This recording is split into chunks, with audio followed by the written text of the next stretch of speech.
Jamiyatimizda axborot texnologiyalari tez sur'atlarda rivojlanib borayotgan bir paytda internet va ijtimoiy tarmoqlar orqali sodir etilayotgan firibgarlik jinoyatlari ham keskin oshib boryapti. Ayniqsa turli messenjer va guruhlar orqali ishonch qozonib, mol-mulkni noqonuniy o'zlashtirishga qaratilgan holatlar tez-tez uchramoqda. Navbatdagi lavhamizda ham fuqarolarni ogohlikka chorlaydigan misollardan biri haqida so'z boradi.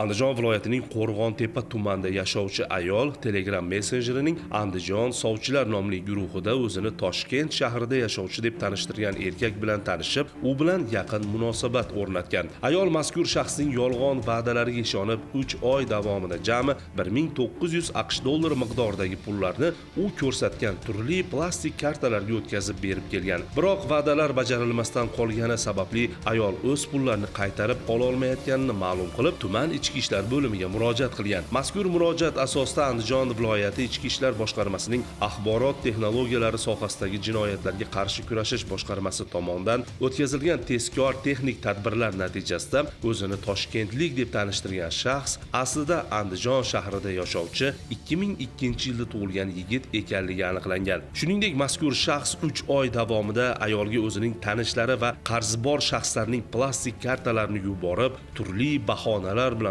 pul o'tkazdirib kelgani, natijada jami 1900 AQSh dollarini firibgarlik yo'li bilan o'zlashtirgani ma'lum bo'ldi. Hozirda ushbu holat yuzasidan mazkur shaxsga nisbatan O'zbekiston Respublikasi Jinoyat kodeksining 168-moddasi 3-qismi bilan jinoyat ishi qo'zg'atilib, tergov harakatlari olib borilmoqda. Shu munosabat bilan barcha fuqarolardan ijtimoiy tarmoqlarda notanish shaxslar bilan muloqotga kirishishda yuqori darajada ehtiyotkor bo'lishlarini, shubhali va'da va takliflarga ishonib qolmasliklarini so'raymiz. Internet orqali sodir etilayotgan firibgarlik jinoyatlariga qarshi kurashda har bir fuqaroning ogohligi va xabardorligi muhim ahamiyatga ega.